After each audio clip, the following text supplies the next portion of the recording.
What's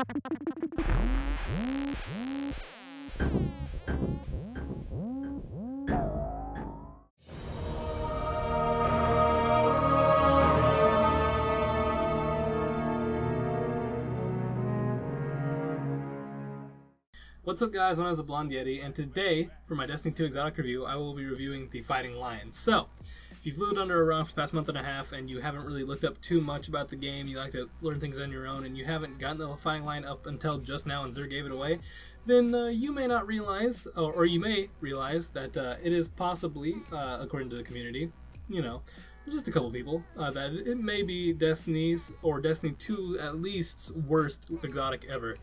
And you know, I can understand where that's coming from, and with the community's thoughts and with my thoughts, I thought this would be a great time to actually think of like a good rating system, so I can start trying to arbitrarily, but also sort of objectively for most of the points, decide on exactly how good something is. So I've come up with an arbitrary rating system, of course, that I'll use to rate things. It'll be on a scale of 1 to 10, because I think 1 to 5 is just not too precise.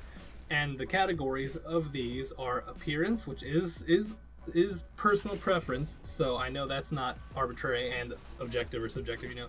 But PvE effectiveness and PvP effectiveness can be fairly subjective and fairly objective when I'm speaking of them. So that's good. At least 2 of the categories are good. Now, let's get right into it. So, for the Fighting Lion's appearance, I do believe that its standard appearance is pretty good. I do like the very intricate designs on the wings and the extra scales below the lion's mouth. I like the lion head. I like how it's designed. I like the rifling and the barrel being shown.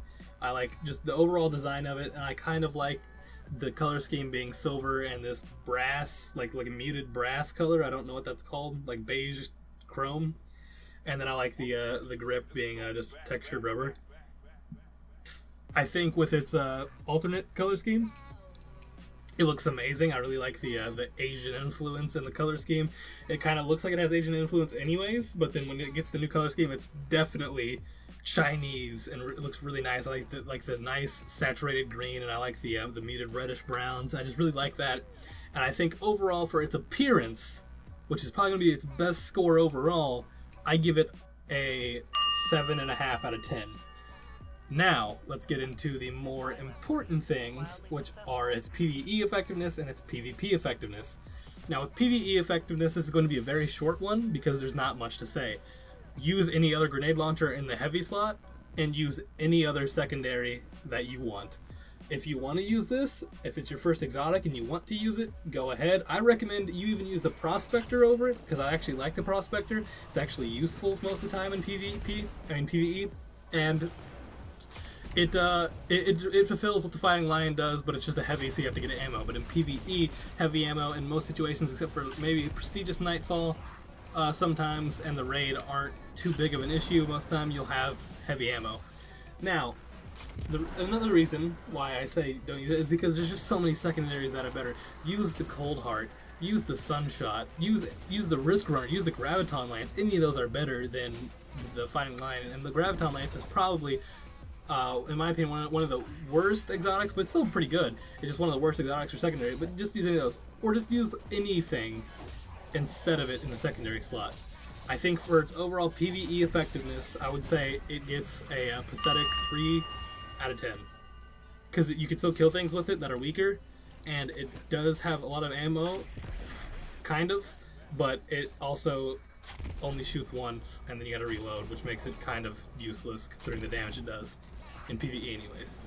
Now we get into the strongest fighting chance that the Fighting Lion has, which is in PvP.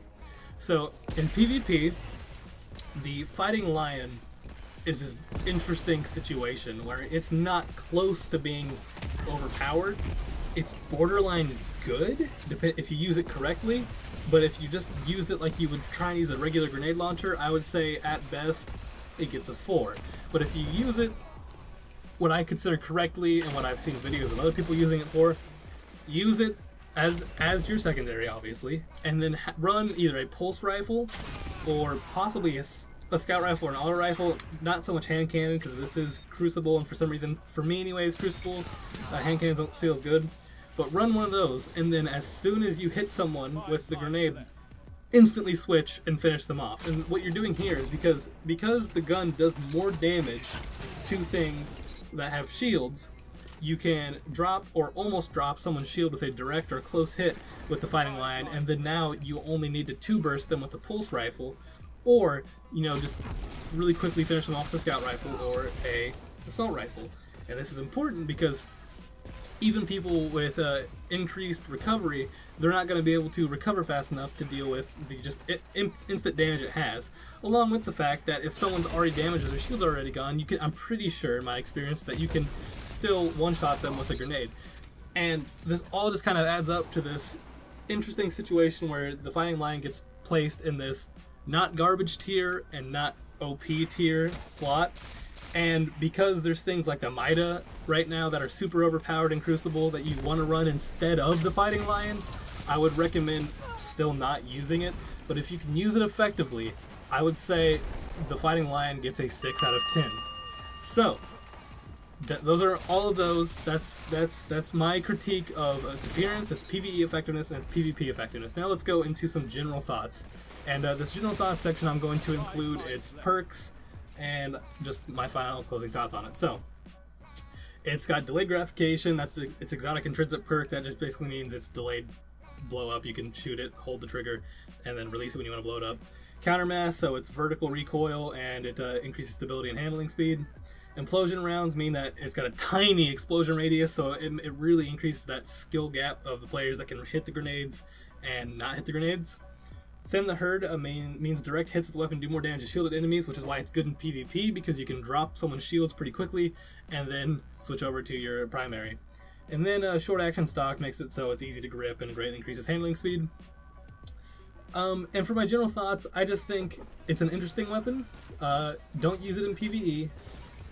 Use it in PvP if you're feeling like it, but I wouldn't recommend doing it all the time. Just keep using the Mida and being that cheap, overpowered person that we'd like to be. Mida, Last Hope, insert whatever you like for heavy, because people have different preferences there, and I don't think there's one that really rules right now, in my opinion.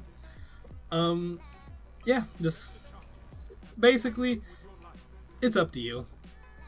The Fighting Lion achieves a not so respectable 16.5 out of 30. It is a failing grade, and it's mainly held down by its PvE effectiveness. If you liked the video, make sure to leave a like. If you didn't like the video, make sure to leave a dislike and tell me what's wrong with my video, what you didn't like about it. And I'm Blondyeddy, and I'm out. Peace.